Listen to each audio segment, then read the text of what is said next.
Boa noite, queridos irmãos e irmãs, seguidores do Evangelho da Noite. Vamos hoje realizar o culto do dia 23 de junho de 2022 e iniciaremos pela leitura do livro Vinha de Luz. A lição é a lição 123. E o nome é Amargura. Olha, tá vendo? Vamos ver aqui. Tendo cuidado de que ninguém se prive da graça de Deus, e de que nenhuma raiz de amargura brotando vos perturbe, e por ela muitos se contaminem. Paulo, escrevendo a sua missiva aos Hebreus, capítulo 12, versículo 15. Para bem servir ao Senhor, não é razoável marchemos ao longo do trabalho honroso à maneira de cooperadores lacrimosos e descontentes. A mágoa, muitas vezes, traduz desconfiança e deslealdade. O coração operoso e confiante nunca perde o otimismo, colocando-se, antes de tudo, à frente do infinito e da eternidade. Há dificuldades e problemas? Prossigamos em serviço e o Mestre Divino oferecer-nos-á a solução. Há sombras? Lembremo-nos de que não existem nuvens eternas, porque o centro da criação é luz imperecível. Há quedas. Estejamos convictos de que o reerguimento não se fará esperar. O dever do trabalhador é continuar a tarefa que lhe foi conferida, tanto quanto a obrigação do servo fiel é marchar na realização do programa de quem lhe concedeu a bênção do serviço edificante. Tenhamos em mente que, em favor do êxito geral de nossos esforços, é imprescindível o incessante combate às raízes de amargura no coração. Se brotarem livremente, serão venenosos arbustos, prejudicando a movimentação dos interesses coletivos de elevação e de paz. Guardemos reflexão e prudência, mas destruamos a amargura injustificável, para que não perturbemos a obra do Mestre e para que os nossos amados não se privem da graça de Deus, graças a Deus.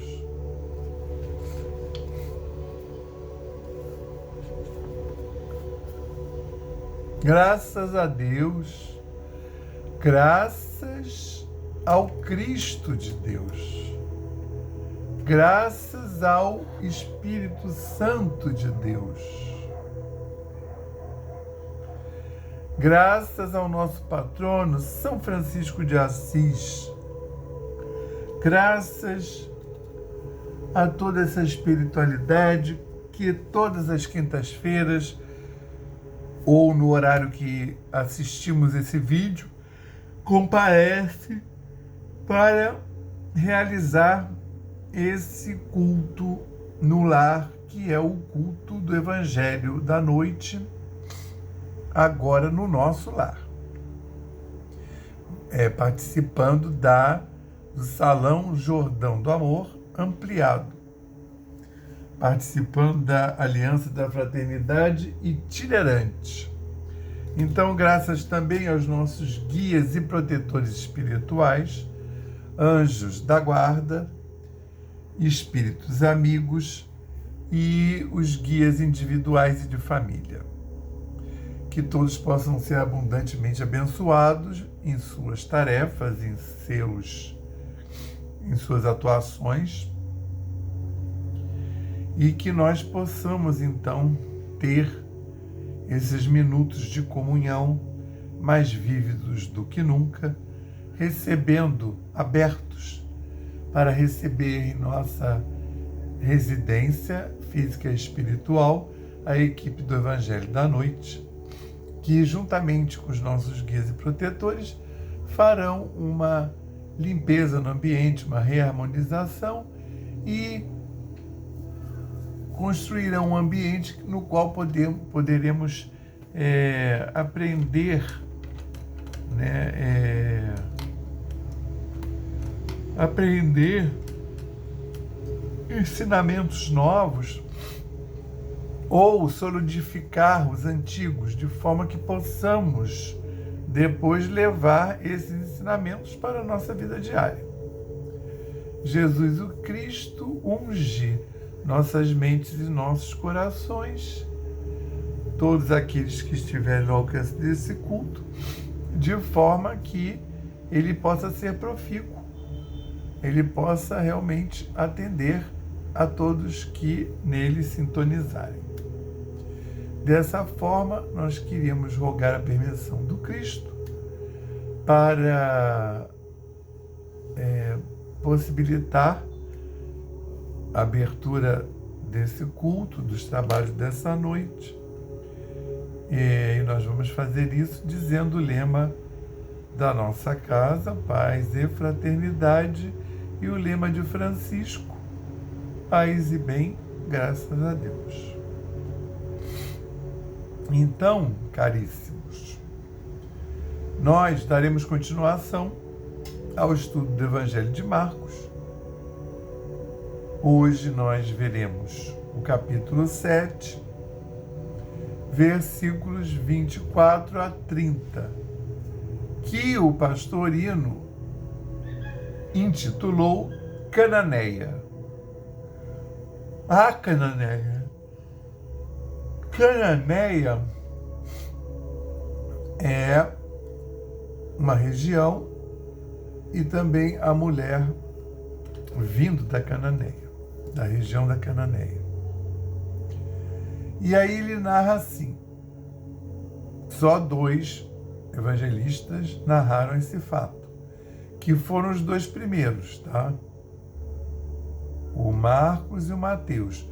Nos evangelhos vem primeiro Mateus, depois Marcos. Mas Marcos escreveu primeiro o evangelho, foi o primeiro evangelho a ser escrito, e depois Mateus escreveu o dele. E em Marcos, dessa vez a gente vai poder ver bem como cada evangelho é escrito sob um ponto de vista, e para uma finalidade. O Marcos narra assim: levantando-se, saiu dali para as fronteiras de Tiro e Sidom,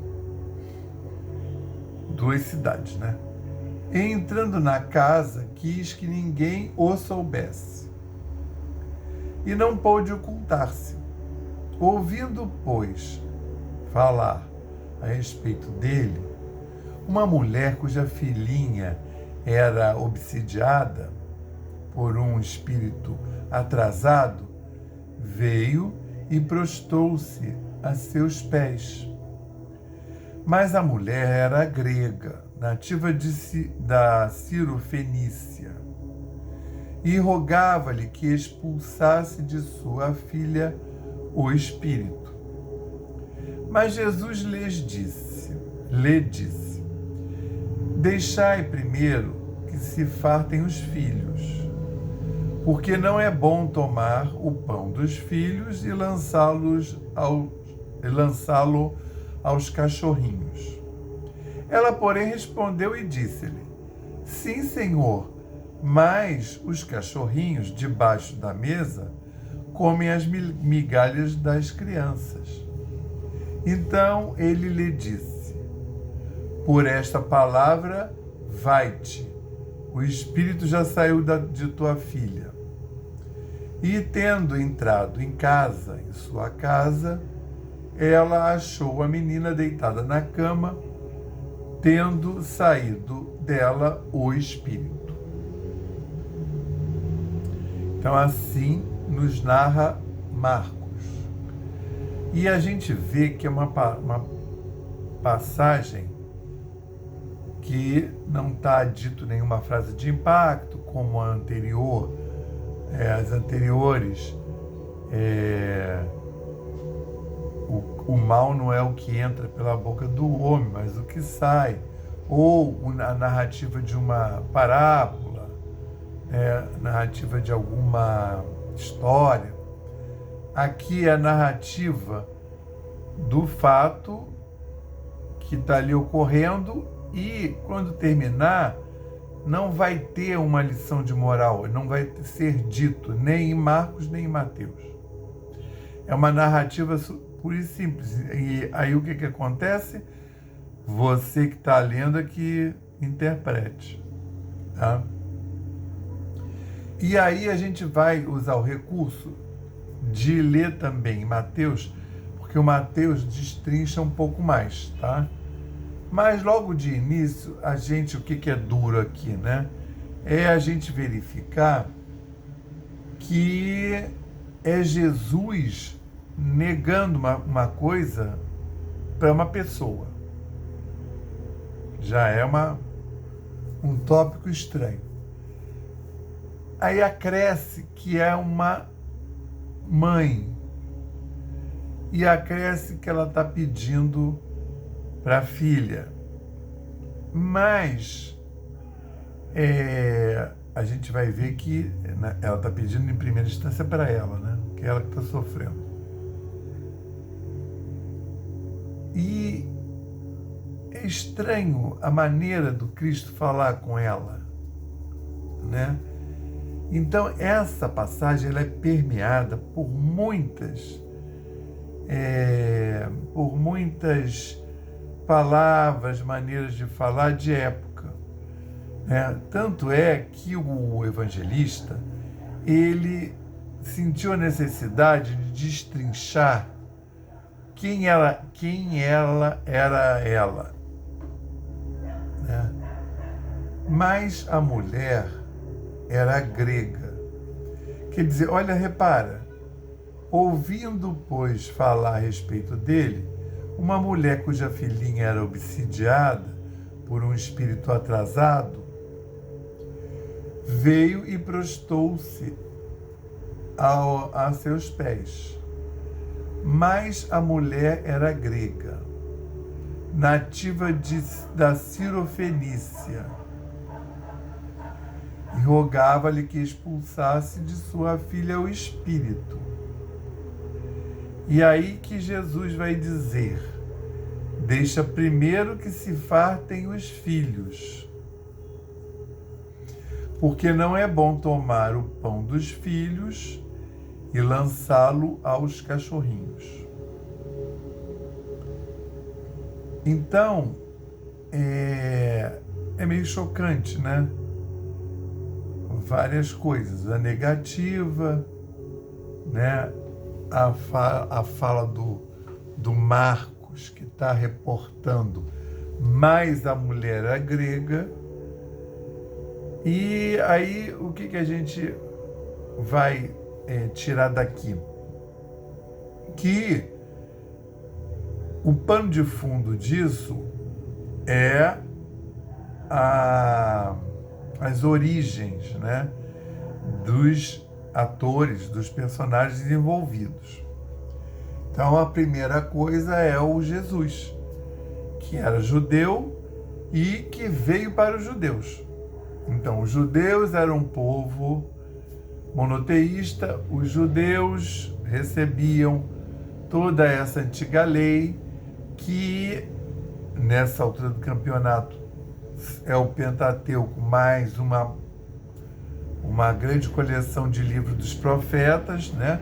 Os profetas maiores, os 12 menores, mais os outros livros de apoio, que isso tudo constitui o Velho Testamento. E aonde esses profetas, alguns, anunciam que virá o Filho de Deus. Então, ele veio em primeira instância para os judeus. E ele está se apresentando, quer dizer, estava, né, já passou dessa época, nas sinagogas. Aí, como ele não foi recebido pela cúpula, porque ele se apresentou nas sinagogas e os judeus que eram sensíveis à mensagem passaram a segui-lo, né? E os outros que não, mas assim, os principais da sinagoga, o sumo sacerdote, sacerdotes não o reconheciam como sendo esse Filho de Deus enviado. Tanto é que na leitura passada começa com os escribas e fariseus saindo lá de Jerusalém, da sinagoga deles, para assistir às pregações de Jesus, para justamente poder encontrar um motivo de recriminá-lo. Então, pensa bem, porque também fica aquela coisa, Jesus veio e os judeus não acolheram. Os judeus esses aí, fariseus, saduceus, principais do templo, sumos sacerdotes. Mas muitos outros o seguiram. Tanto é que, por que eles sairiam da sinagoga deles em Jerusalém e iriam lá para o meio do nada, periferia de cidade, para ficar querendo saber o que Jesus estava pregando e para poder enquadrá-lo e incriminá-lo, né? Se eles continuassem com o mesmo público, se eles não verificassem uma adesão muito grande, ia ser mais um. Toda semana aparecia um profeta lá pregando coisas incríveis. Nessa época de Jesus, até um pouco antes, toda semana. Os profetas que entraram, cujos livros entraram para o Velho Testamento, não foram os únicos, foram os divinamente inspirados e reconhecidos, tá? E aí, ele está continuando a história, agora não está mais assinalando a presença, até porque os escribas e fariseus receberam uma vassourada, né, na passagem, o que entra, não é o que entra no corpo do homem que o contamina, e sim o que sai, né? O que faz mal é o que sai. Então, ele continua no apostolado dele, se movendo ali pela região. Tiro e Sidom não são necessariamente cidades de judeus. Já são cidades mais cosmopolitas e a maioria não era judeu. Tanto é que os sumos sacerdotes que vieram atrás dele vieram lá de Jerusalém, não vieram de Tiro e Sidom. E são cidades que têm comércio e ele está lentamente se movendo para esse público que não é mais só judeu. Daí aparecer a mulher grega, né? A mulher grega, não necessariamente ela era grega nascida na Grécia. É a mulher helênica, que falava grego, né? E ela era nativa, já esclarece, da Cirofenícia. que é essa região ali que vai ter mais gregos e, portanto, pessoas politeístas e professantes de outras religiões. E aí começamos a entrar no âmago da história, né? Mas a mulher, a grega, nativa da Cirofenícia, e rogava-lhe que expulsasse de sua filha o espírito. Então, o que ele está assinalando? Ela deveria estar vindo de outras religiões, de uma outra religião, né? E ouviu falar do Cristo e foi lá procurar esse auxílio. Que se ela estivesse sendo atendida na religião dela, ela já deve ter procurado esse auxílio lá e não obteve.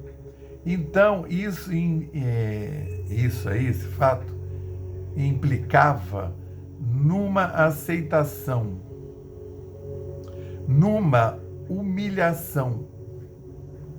E aí o Cristo faz essa humilhação, que seria a humildação, porque o Cristo não quer humilhar ninguém. Ele está fazendo uma prova para ela que está buscando a cura. Repara, não tem a frase sua fé lhe salvou, você concluiu o trabalho, não tem, vai ser uma cura mesmo. Então ele vai dar uma cura, e isso implica não que ela vá se converter imediatamente, ajoelhar nos pés dele e começar a seguir. Mas isso implica que ela veio e prostrou-se a seus pés. Não quer dizer que aceitou a doutrina, até porque duvido que tenha ouvido falar da mensagem. Ela ouviu falar dos milagres, é o que eu sempre lembro. O povo andava atrás dos milagres, não era de mensagem. Não tinha ninguém ali com essa ideia de que vai ser uma coisa linda, ele vai falar isso e vai dividir a humanidade, o tempo cronológico, em antes de Cristo e depois de Cristo. Até porque para os judeus não dividiu. Os judeus continuam contando os anos desde lá do pai Abraão, né? Estão no ano 5.700 e não sei quanto, tá? Eles contam direto. Então, você vivendo lá, dá a impressão que eu estou fazendo uma crítica. Eu estou só chamando atenção. Você vivendo lá naquela época, é bem provável que tivesse atitudes semelhantes. Poderia. Claro, tem os que seguem o Cristo, mas muitos também seguem, ou começaram a seguir, esperando o milagre. E aí o Cristo dá o peixe, dá o pão, dá o vinho, dá a cura, e vamos ver o que fica no corpo astral dessa pessoa, o que fica dessa mensagem bonita, né? Que vai fazer toda a diferença. E aí a gente vê o quê? A mulher veio de outra crença, mas ela não era assim má, ela não era incrédula, entendeu? Ela não era uma pessoa do mundo. Ela tinha noção das coisas, ela tinha uma sintonia com o além. Aonde que nós vamos ver isso? Onde que nós vemos isso?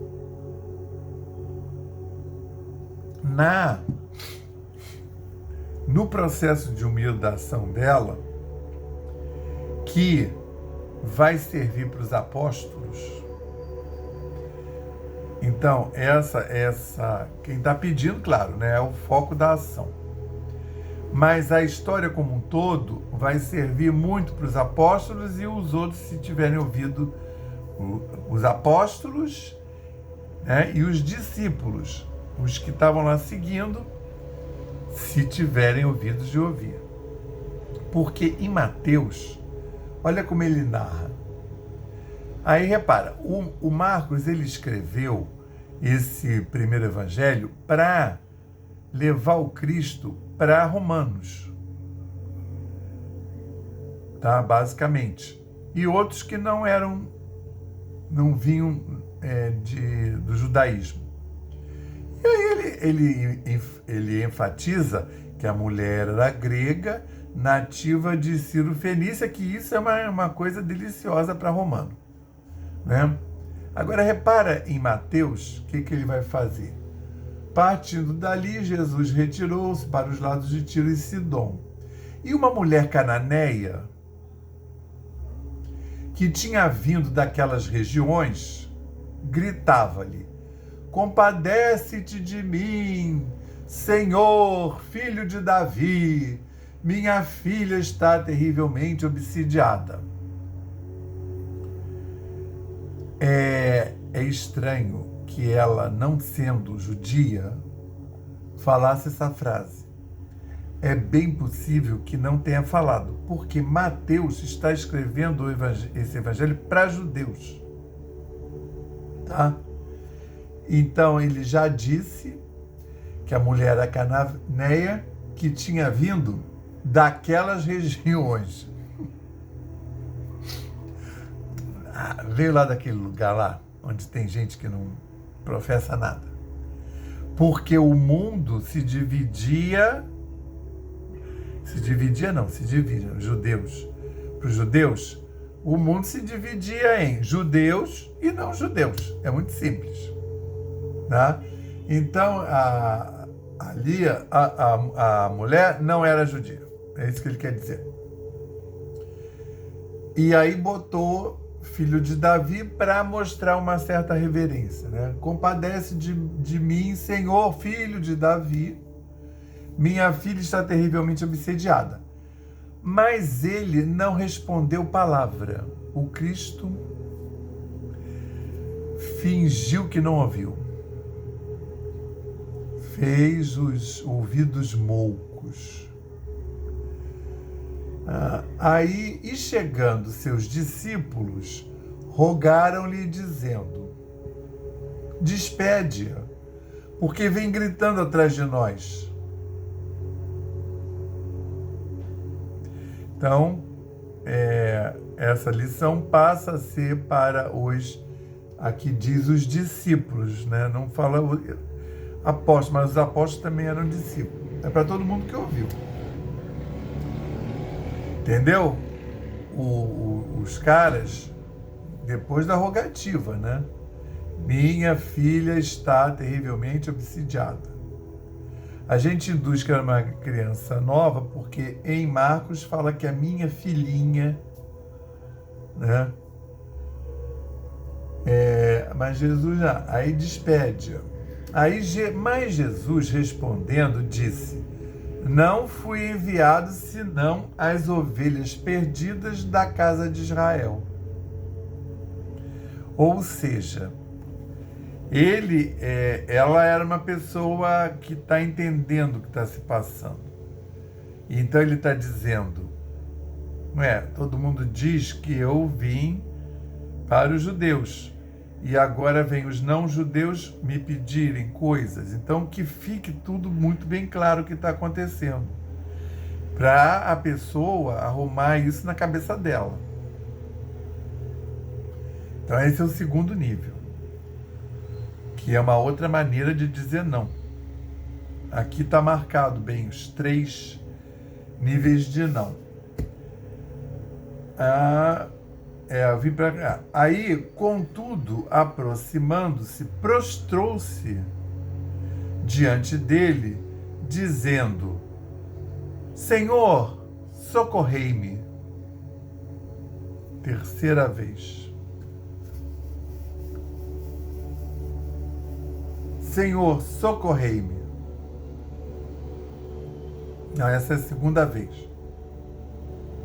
Porque ele fala: não fui enviado senão as ovelhas perdidas da casa de Israel. Ele está falando para os discípulos que mandaram ele despedi-la. Ela pode ter ouvido. Contudo, aproximando-se, prostrou-se e disse: Senhor, socorrei-me. Ele respondeu dizendo: não é bom tomar o pão dos filhos e lançá-lo aos cachorrinhos. Aí o mundo se divide, desde essa época até hoje. Os estudiosos, alguns, talvez não tão estudiosos, mas alguns que não gostam de Cristo, acharam que essa referência, lançá-lo aos cachorrinhos, que era por demais, que ele estaria fazendo pouco caso dela e que ele estaria tipo esnobando ou humilhando. Porque na verdade a humildação é na situação como um todo, tá? Tanto é que depois ele vai atendê-la. E aí vamos ver aonde vai os cachorrinhos. Quer ver? Lançar os cachorrinhos. Ela, porém, disse. Então ela já estava humilhada, assim, já tinha sido, né? Já tinha tentado 3 instâncias, né? E ainda assim, mesmo depois dessa terceira humilhação, ela responde. Ela, porém, disse: sim, Senhor, mas até os cachorrinhos comem as migalhas que caem da mesa de seus donos.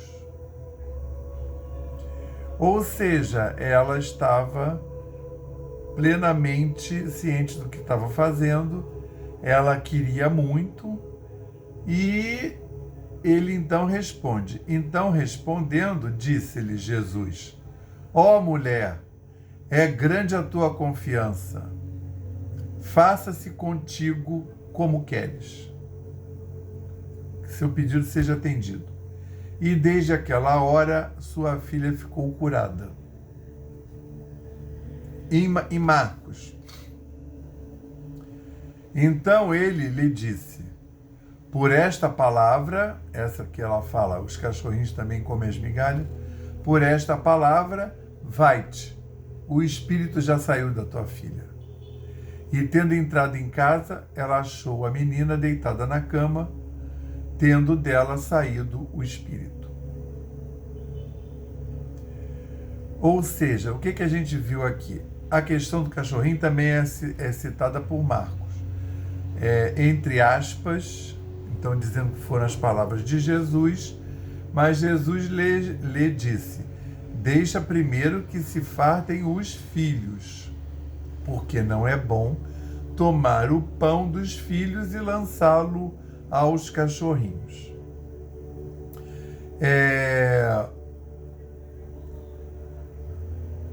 Tem um exegeta, que eu não esqueci o nome agora, que diz que Jesus chamava os judeus de cães.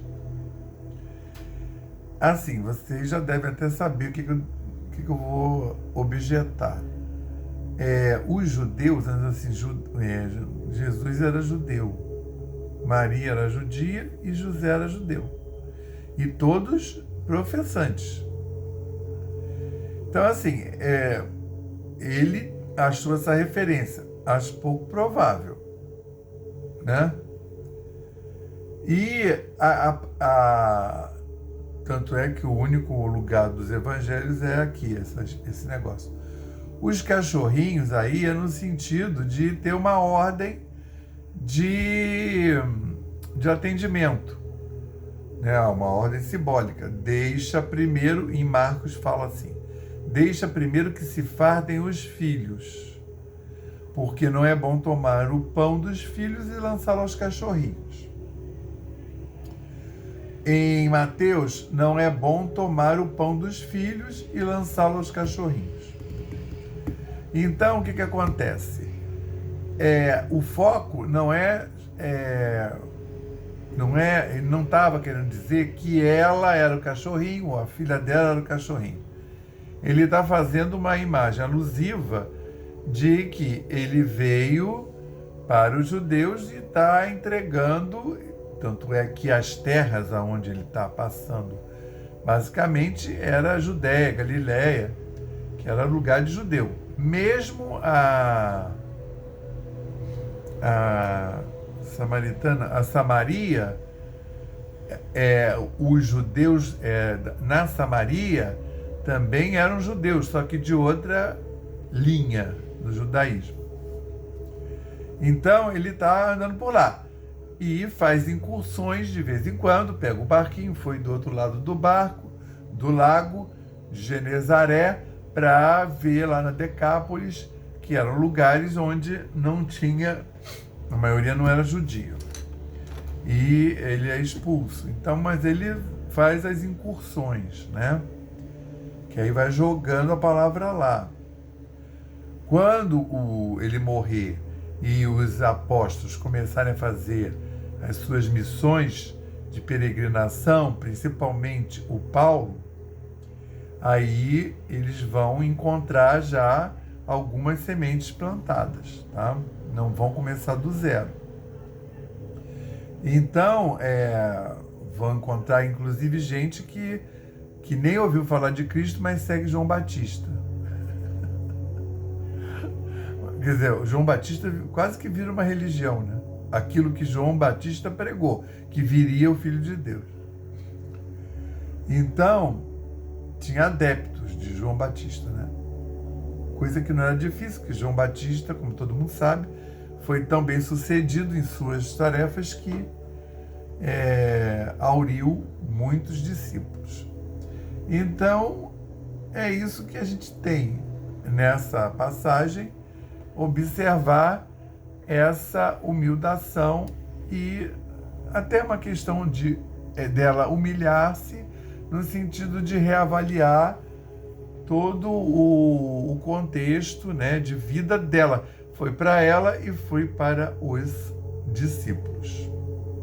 Então, vamos passar para o nosso passe fluídico-terápico, que nós receberemos da mão dos nossos queridos amigos espirituais, guias e protetores de cada um. Elevemos mais uma vez os nossos pensamentos ao Pai e confiemos. Nós pedimos ao Cristo para que possam os nossos amigos espirituais, juntamente com os protetores de cada um aqui presente, realizar através deste passe fluídico-terápico um tratamento particularizado de acordo com as necessidades que cada um apresenta. Que seja suavemente depositado em nosso corpo fluídico, mental e físico, o remédio advindo das camadas superiores da vida, tão bem preparados por corações amorosos para nos atender. Rogamos ainda que os benefícios deste passe se estendam aos nossos lares, envolvendo de forma carinhosa nossos familiares, parentes e amigos, proporcionando-lhes igualmente tratamento eficaz. Intimamente pedimos forças para desenvolver em nós coragem, discernimento, paciência e bom ânimo em nossa lida diária, nos colocando agora na posição de receptores abertos à boa influência do alto, alentando a nossa consciência de que somos seres oriundos e viventes no universo de Deus. Agradecemos a nossa coexistência com o nosso próximo e a atual reencarnação que nos colocou em contato com os elementos indispensáveis às nossas necessidades de evolução, rogando inspiração para que possamos aproveitar a oportunidade da mesma para exercitar o perdão e a busca sincera pela harmonização íntima, sem deixar de atender aos reclames da lei de progresso e evolução. Finalmente pedimos equilíbrio moral e emocional, inspiração nos padrões do Evangelho, para que possamos solucionar com os nossos esforços os problemas que nos envolvem. Resignação positiva sem estagnação. Compreensão para agir com amor-ação sem ser subserviente. Proteção, forças para manter a vigilância e disposição para realizar a nossa reforma maior, graças a Deus. Graças a Deus, graças ao Cristo de Deus, graças ao Espírito Santo de Deus, graças ao nosso patrono São Francisco de Assis, aos nossos guias e protetores espirituais individuais e de família, e aqueles espíritos simpáticos e nossos anjos da guarda que tanto nos assistem e nos auxiliam a caminhar nesse mundo difícil. A toda aquela espiritualidade que realmente produz esse culto no lar, nas nossas casas, nas nossas mentes, nos nossos corpos. Que todos possam ser abundantemente abençoados, que todos possam também receber durante esse espaço de conexão. Jesus, abençoa as nossas mentes, nossos corações, para que possamos sair daqui e termos uma excelente trajetória no mundo, caminhar nesse éon junto com esses outros companheiros contemporâneos, de éon, que todos eles possam ser abençoados, que nós possamos levar essas vibrações maravilhosas para os nossos ambientes de trabalho, dos nossos templos, das nossas sessões, na nossa família, e também atender a nossa família vibracional, essa família harmônica à qual pertencemos. Jesus Cristo abençoa o planeta Terra como um todo, essa humanidade encarnada e desencarnada, que elas possam receber um quanto de luz, que nós possamos mandar esse quanto de luz para a saúde do planeta e dessa humanidade, e que nós também possamos, Senhor, contribuir para a transição planetária e contribuir, Senhor, envolvendo as mentes e os corações destes homens que estão em lugar de mando, em posição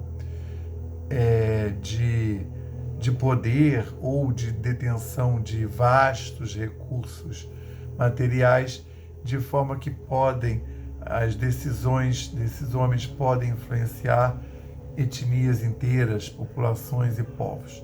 Que eles possam ser bem envoltos, bem amparados e bem conduzidos pelos espíritos superiores.